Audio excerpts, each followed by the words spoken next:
What if I told you that there is 10 money traps that keep you stuck in the cycle of the financial struggle? Welcome back to the part 2 of the two-part series where we're breaking down the poor financial habits. If you ever felt that you're working very hard but not getting anywhere financial, then this video must watch.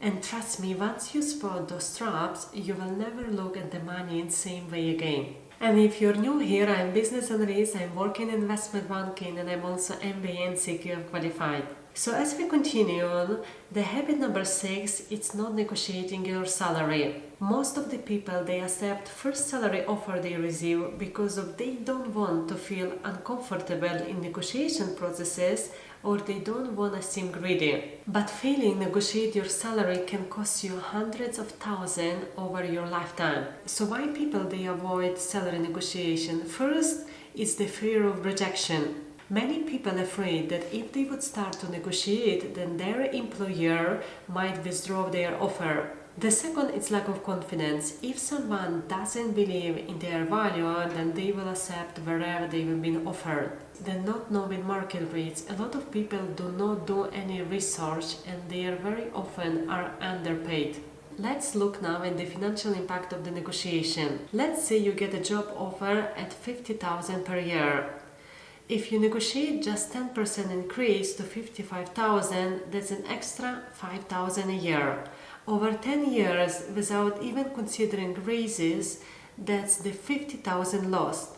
If you invest that extra 5,000 each year with 7% return, then in 10 years it could be worth over the 500,000. Now imagine that you never negotiate raises, bonuses or new job offer.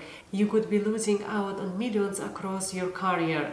So how to negotiate your salary effectively? First and foremost, it's to do your research. There are so many platforms available which include market rates and similar job posting. For example, LinkedIn, Glassdoor. Leverage multiple job offers. If you have another job offer, then try to use it as bargaining chip. Companies are more likely to increase your salary if they know you have another job options. Also, don't focus just on your salary. If they can't increase your base salary, then you can negotiate other benefits like remote work, maybe more vacation days, stock option or bonuses. Let's move on now to the habit number 7, paying too much in the fees. Hidden fees on your bank accounts, investment and credit cards can silently drain your wealth. Many people they don't realize how much they are losing because very often those charges seem very small. But over the time they add up in the thousands of pounds.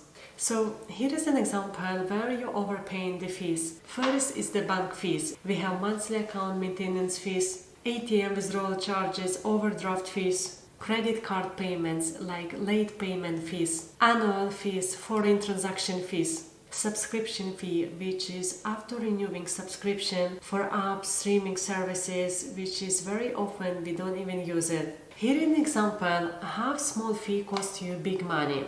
So let's say you pay £25 per month in the fees, and that might not seem like much. But over time, £25 per month, it will be £300 per year.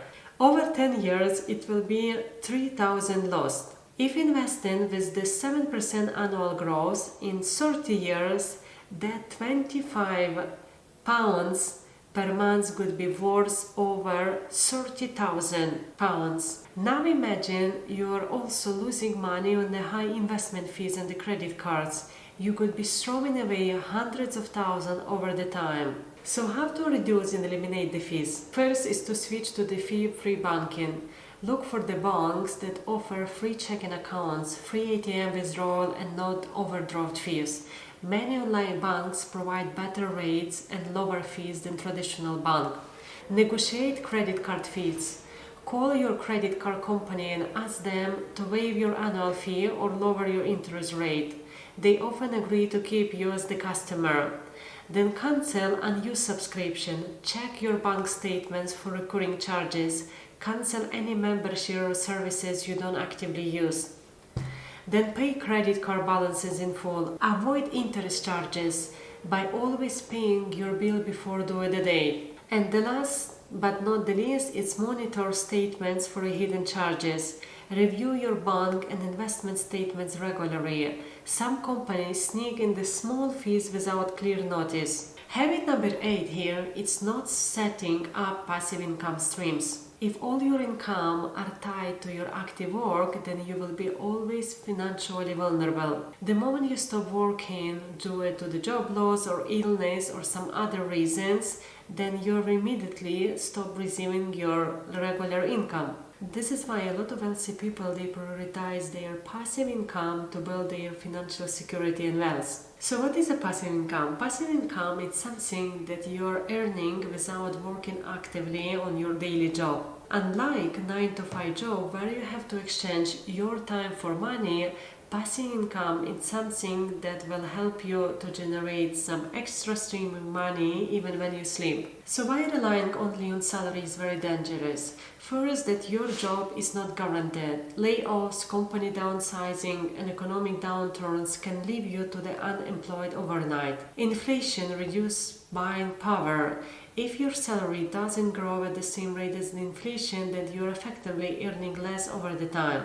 And time is limited. There is only some hours that you can work in a day, but passive income allows you to earn without trading time for money. So here are some examples of the passive income streams. First, it can be dividend stocks. It's when you're investing in some other companies. Rental properties. This is something also that can generate monthly income while the property also increasing in the price over the time. Another example could be online businesses like digital product, or maybe writing book or creating the course. Once you create it, you can sell it for years with adding very little effort. The habit number 5 is impulse buying. Do you ever buy things on whim or just because of they look good? Or maybe you feel like you need to reward yourself? This calls impulse buying, and it can quietly drain your money over time. So why impulse buying is the problem? It feels good at the moment, but later it will lead to the greater regret. You spend money you didn't plan, so now it will be much harder to save it. And small purchases for £20 every week can end up to thousands per year. So one of the common impulse buying traps, we have sales and discount. Just because it's on the sale, it doesn't mean you need it. Then fast food in the stacks, grabbing small trades offer ends up. Online shopping, one-click purchases will always make it too easy to overspend. And then always buying to feel good. Shopping will not fix the stress or boredom, it just empathize your wallet. Have to stop impulse buying. So one of the rules I already mentioned before is to using 5 days rules.